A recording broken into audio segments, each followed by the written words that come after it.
You are back. Yeah. Okay, yeah. Sorry. My question was, what was the principle of the compilation of Rohani Khazain? Is it based on the books, when the books was published, or just a random compilation of the books? Okay. So first of all, for the most part of it, or you can say as a principle, it is in a timely order that which book was published first and so on and so forth. But then they had some issues with some of the books, because if you guys know, in 1901, Mirza Ghulam Qadyani made few changes in his beliefs and in his positions. For example, up till 1900, he was denying to be a prophet. And after 1900, he started to claim to be a prophet, and especially the book Ek Galti Ka Izala. Now, there are a couple of books, at least I can remember, in which now they are trying to deceive about their date. For example, one such book is Nazul Masih.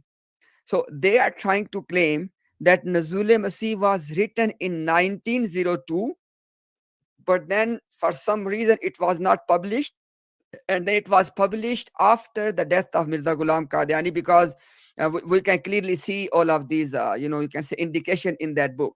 But main answer to your question is, for the most part of it, it is in a timely order, but they do make some changes here and there when they have some issues. So for some of the books, the exact date is something else, but they are claiming that Mirza wrote in some other year, such as Nazul Masih.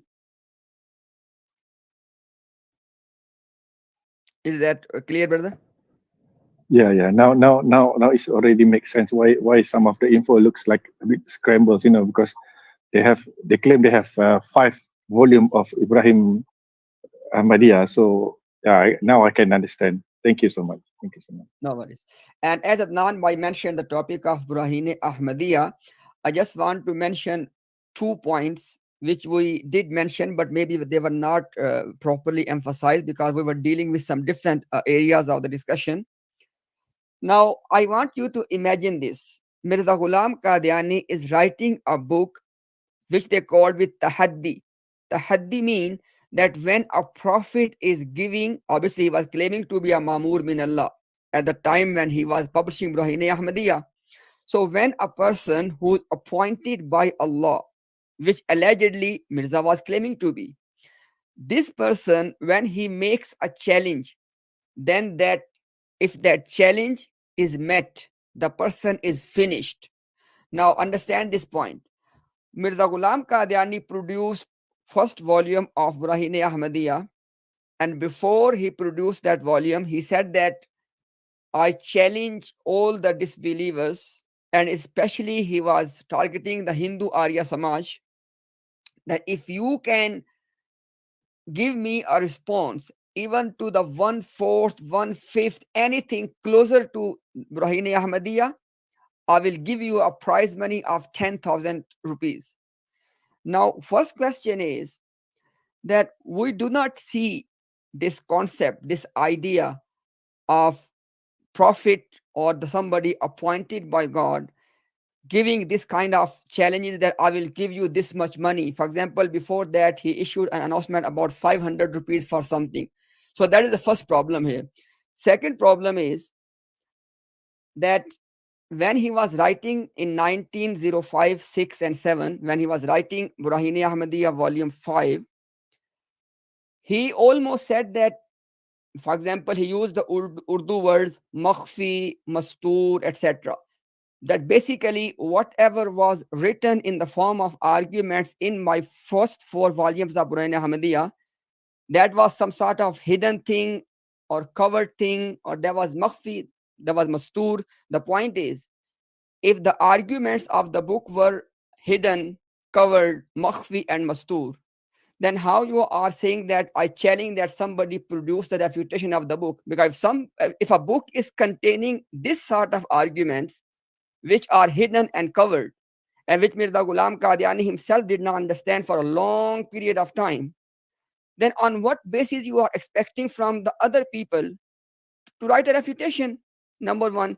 And number two, the main problem, very, you can say the crucial problem, was that in this book And in these first 4 volumes, he was affirming the belief of Muslims that Isa alayhi salam, the Prophet Isa alayhi salam, the one who was sent to Bani Israel, he will return from the sky.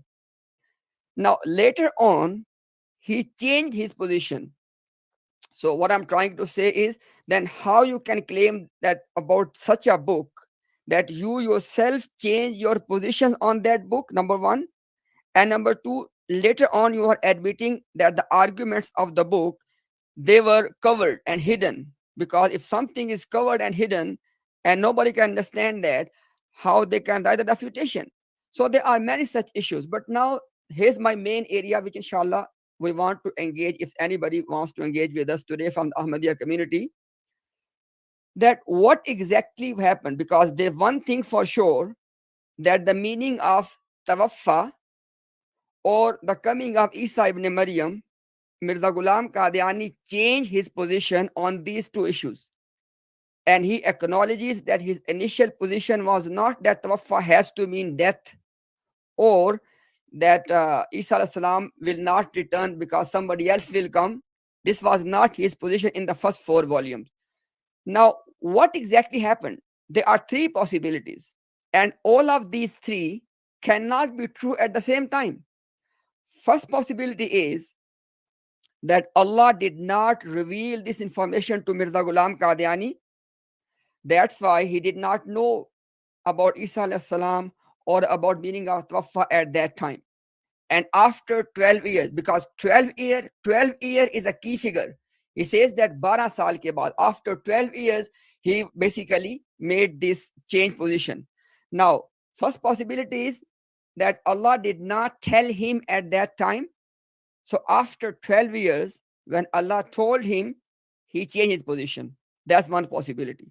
Second possibility is Allah did tell him, but he did not understand at that time. So later on, when he understood that after 12 years, he changed his position. Third possibility is Allah did tell him, and he did understand even at that time that he is Isa ibn Maryam, the second coming of Isa. He is the one, but he was hiding that. So before any discussion happens, Ahmadiyya community, they need to clarify their position, because all of these 3 possibilities cannot be true at the same time. So again, just to wrap up in 30 seconds, one possibility is Allah did not tell him initially. So once Allah told him after 12 years, then he changed his position. Second possibility, Allah did tell him initially, even in the 4 volumes of Brahim Ahmadiyya, but he did not understand that. So once he understood after 12 years, he changed the position. Third possibility, Allah did tell him, he did understood, but he was hiding this information. He was not revealing it to people. So my request to Ahmadiyya community is, if you want to have a fruitful discussion, this should be the starting point. First, you need to clarify what is your position. I'm done.